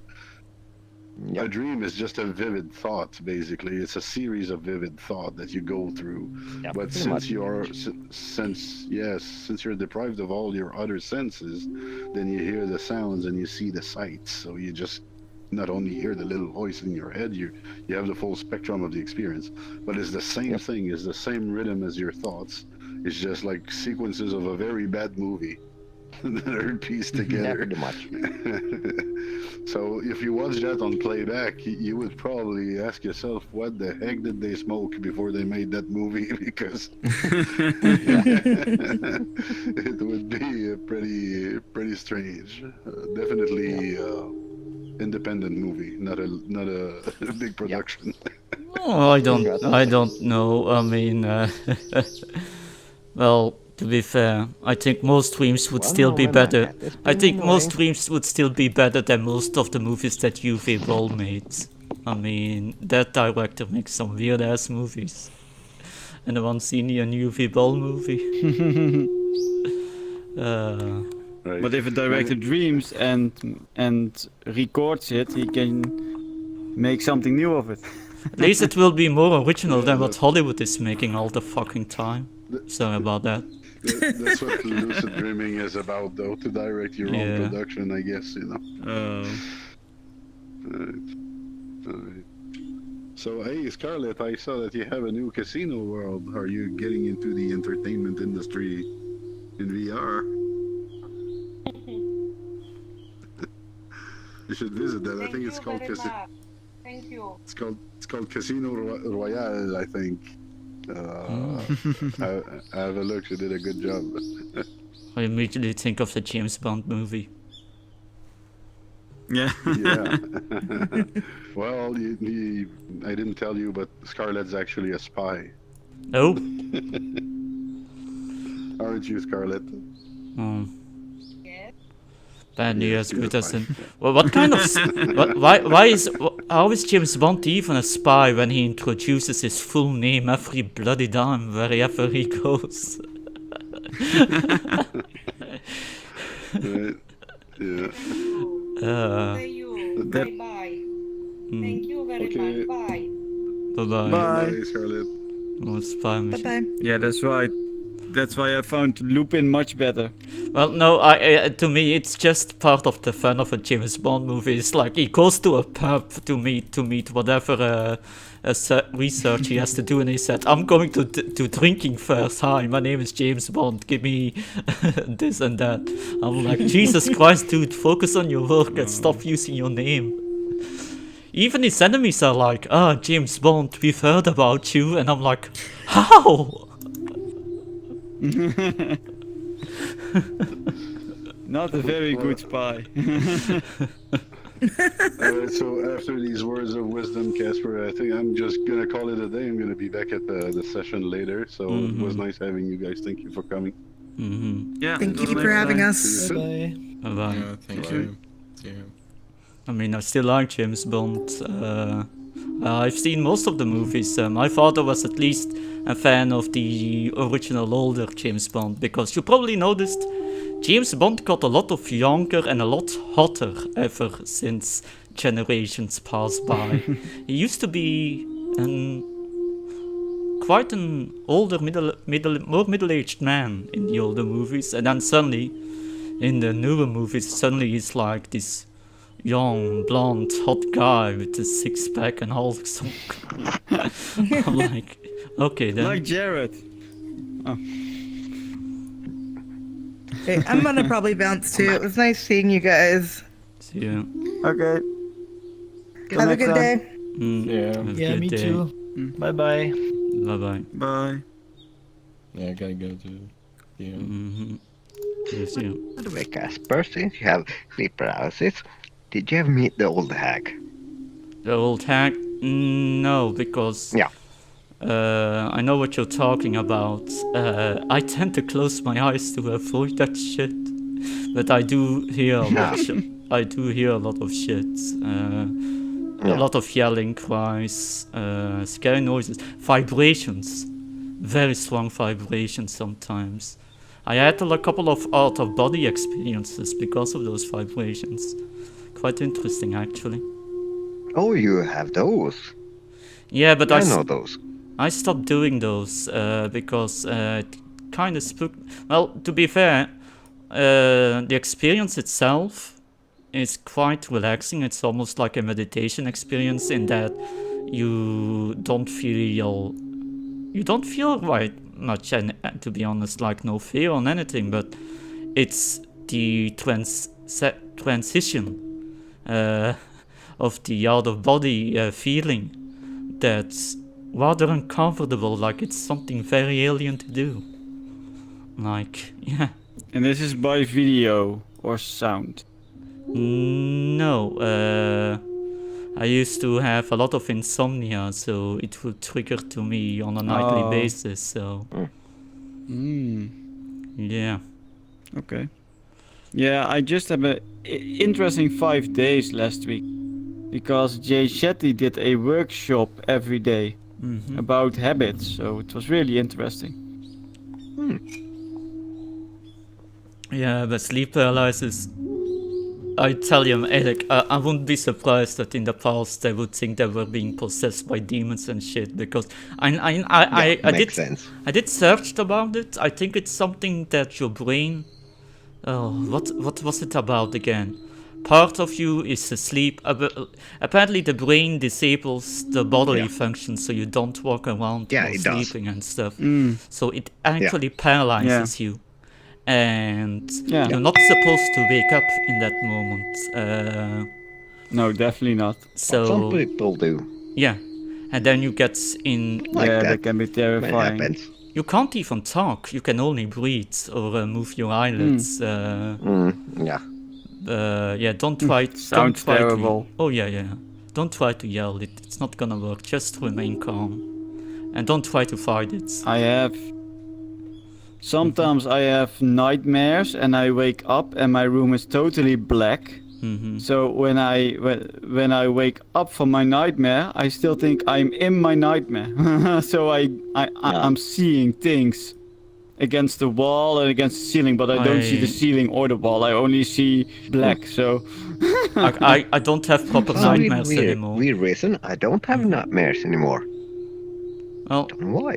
I do have nightmares. I have a lot of them. But I don't have them proper anymore. When I have a nightmare, I immediately start lucid dreaming. It's like a defense system for me. So... Well, when I used to have nightmares, I always woke up. Like seriously, force myself to wake up. When it got really scary, just woke up. It's almost like a defense mechanism. It's like... That's a weird skill. Yeah, it is. Yeah, he talked about the Pasvanza of something, the last meditation. You need to look with little bit irritations you have from someone.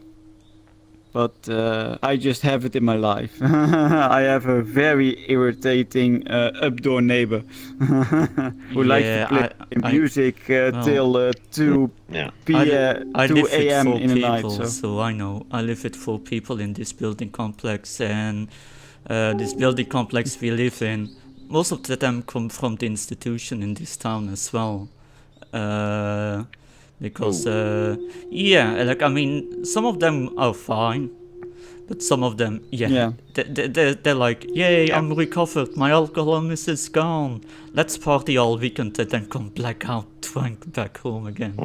And I have one really annoying coworker at work, so yeah, everyone has one. Yeah, I'm gonna give me some light and love if I can. Oh, sharing the bathroom is the worst sometimes with 4 people. I can tell you, raising the toilet seat is the least of it. It's the least of it. You do not believe the shit. Talking about shit, you would probably could imagine some of the shit. Like, I'm not kidding. My god. I'm so happy that I never been on rooms or something.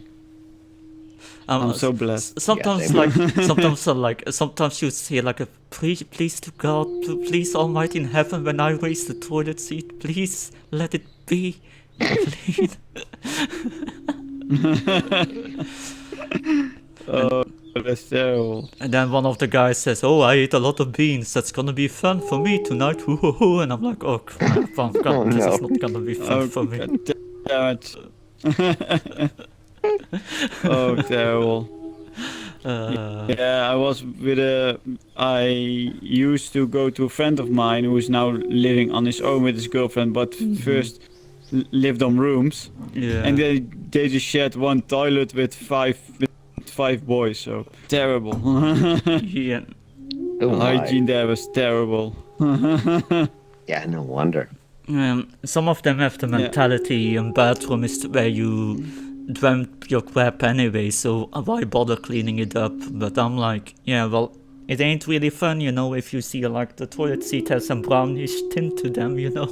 I mean, I don't want that. Yeah. Oh, terrible. To be fair. Just clean up after you. Yeah, indeed, but that mentality is quite... To be fair, I did work cleaning up toilets and stuff like that when I did, like, how do they call it, volunteer work in a resting home. Yeah. Yeah, that place but is that worse, I doesn't can say tell you that they need to be, they don't need to clean. Yeah, indeed, I'm like, I'm not working in a resting home anymore, what the fuck? No. Definitely that, yeah, I get it. Yeah, but goddamn, clean up after you. Yeah. If you take a bad shit, clean up. Yeah. I mean, yeah, how difficult can it get? We even need to do it at work. Yeah. So we had papers of shit on the toilet, on the doors. On the door? Oh my god. On the door, images of filthy toilets. How we left them behind, some people, and with the text with it for clean your shit up. Yeah. Because we had it. I mean, some people who just I have a Japanese friend that lives in Belgium that one time wants to visit this new location. I'm like, oh god, I feel sorry that I offend your entire culture if you find out the bathroom in its state. I'm like, oh god, but yeah.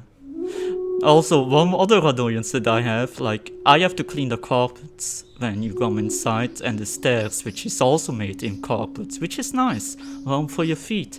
Now, I always take off my shoes, and sometimes I wear barefoot, and they always, why you walk barefoot? Put your bloody shoes on, they always tell me, and I'm like, yeah, well, and they come inside and there's, oh guys, there have been construction work, and you see all their footprints all on the carpets, all leading up to the room.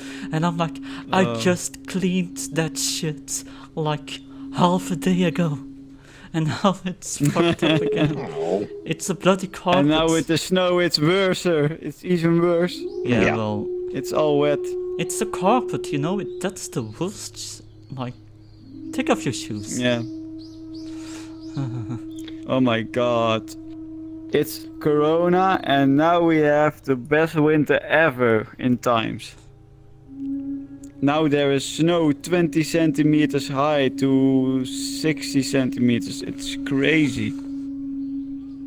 Yeah, way too much snow. It's crazy. Yeah. You came from? I'm from Finland. Oh, you have a lot of snow through the year, I guess. Yeah. Only in the Netherlands and in year. Belgium it's a bit less, so now it's a lot. I think it's about maybe 60, 70 centimeters. Yeah, it's like we said, -4 degrees. Way too much. And Zenke was kind of laughing at it, but that's kind of what we Belgians are. We always complain. We always complain. The weather. It's raining. It's just like the Dutch. Just like the Dutch. Yeah. It's just the rest. It's -5, and there's 20 centimeters snow. The trains don't ride because the switches don't work because the heating is not good. It's like you have heating for the switches. Why don't they work at -5? How? They are meant to warm up when it's cold. Why are they frozen? No. Let's not even talk about. Yeah, so by the way, I used to have visits from the old hag, but I actually turned it into a beautiful woman. Well, I can imagine how to do that. I mean, it comes from your mind, so if you're not afraid at it, the more you fear, the more fear and sleep paralysis you put into and try to struggle, the more the weights. I remember one time, I felt the whole old hag on my back, like she was screaming up. I turned around. There's a beautiful woman there. So the old hag should be a negative person in your dreams, or is a negative person in your dreams. She turns. In my opinion, the old hag appears most of the time because of fears and the shadows in your room can make a certain shape, and because you're in a certain dream state in sleep paralysis.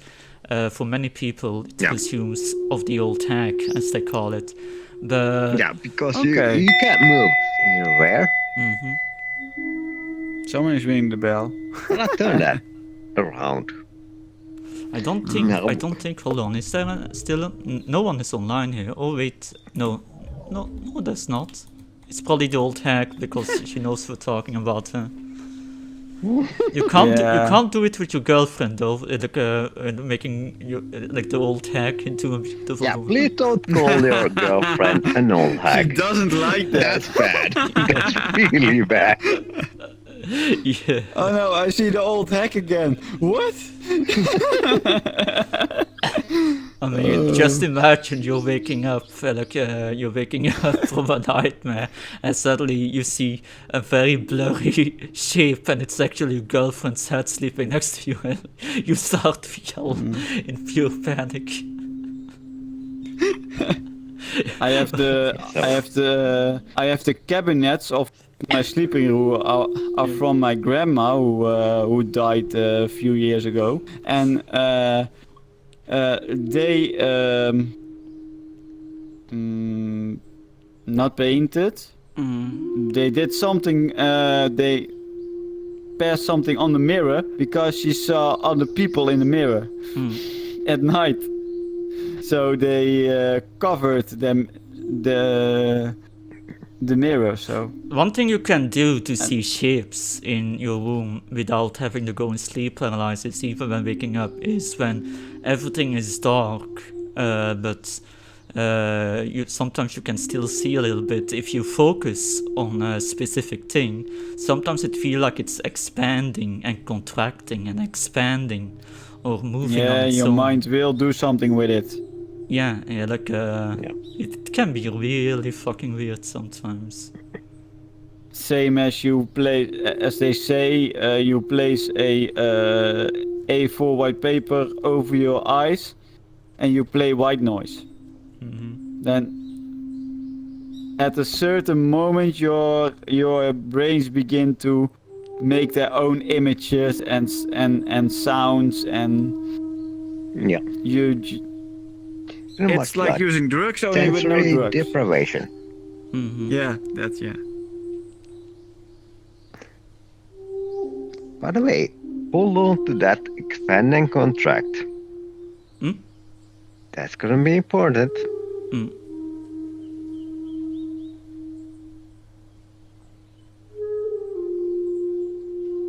Yeah, I think I'm going. Theory, not practice.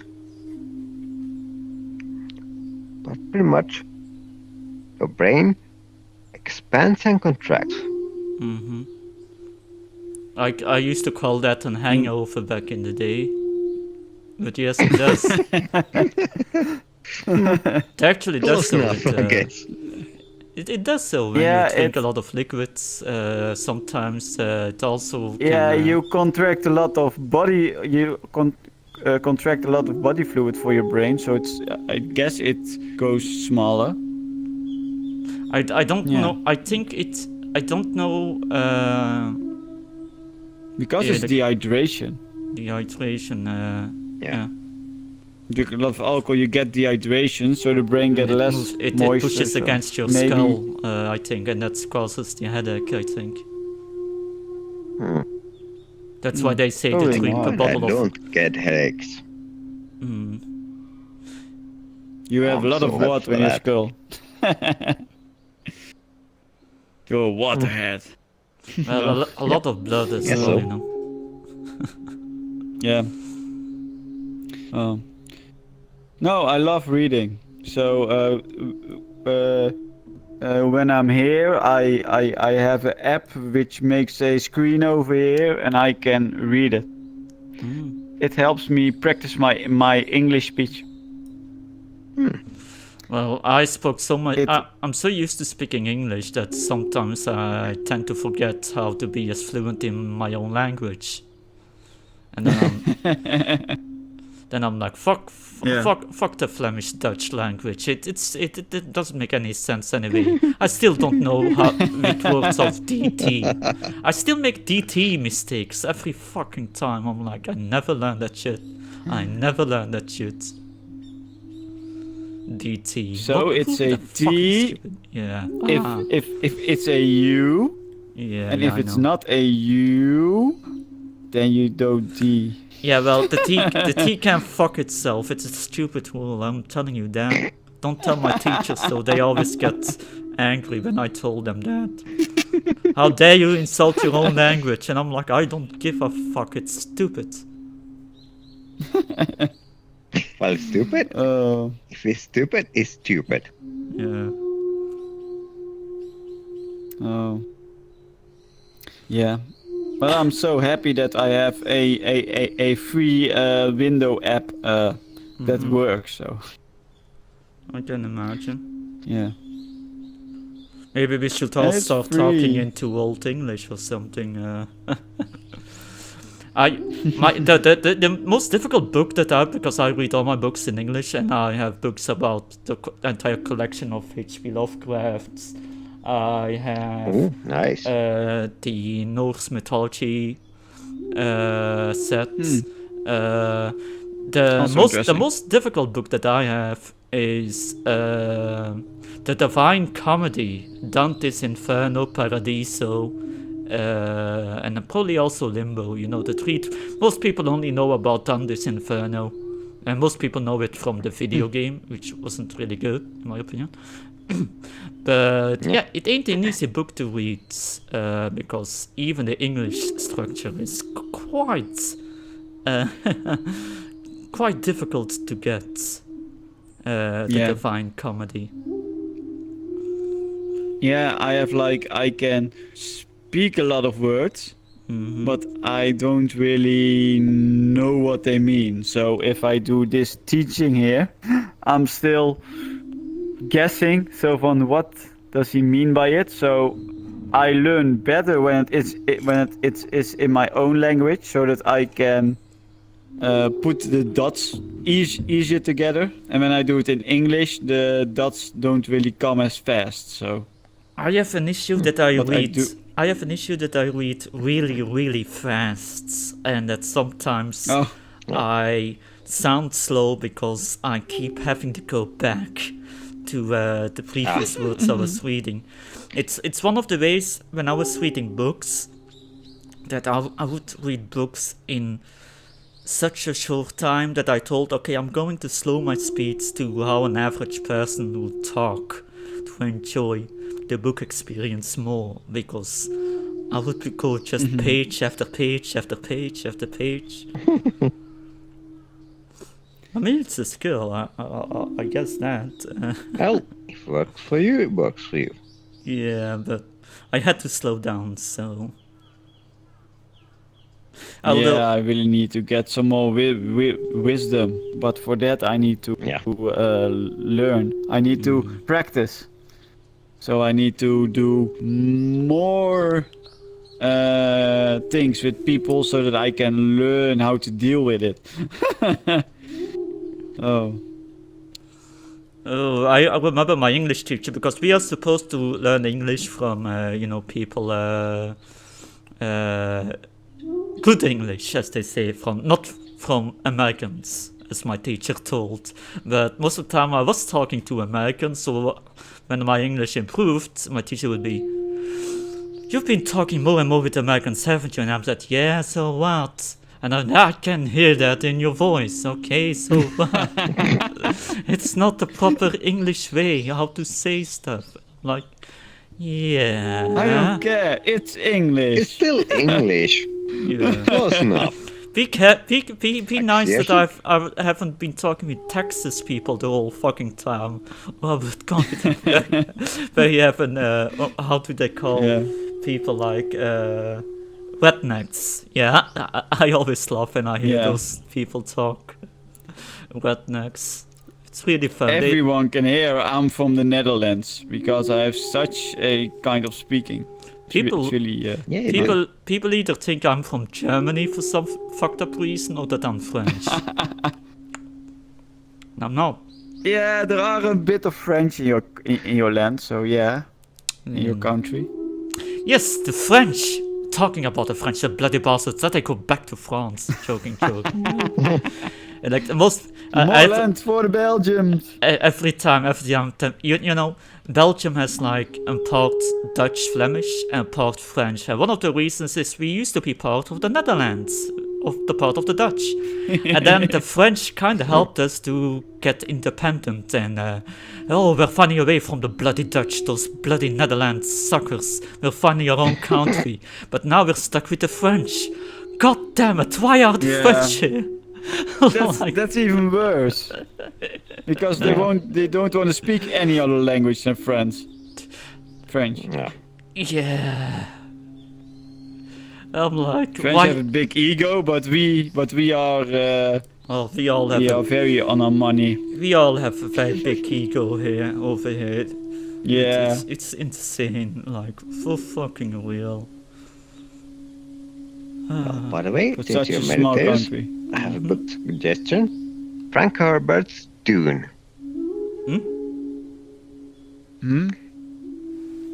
A book? Frank Herbert's Dune. Oh, Dune. I actually have Dune. Dune. No, Dune. Yeah. Dune. It's actually, I have the book actually over there. It cuts all the books of Dune. Yeah, I got the book collection. There's a movie about it coming I love that one. Watch the old movie. Only book I have is Think Like a Monk from Jay Shetty, and that's the first book I bought.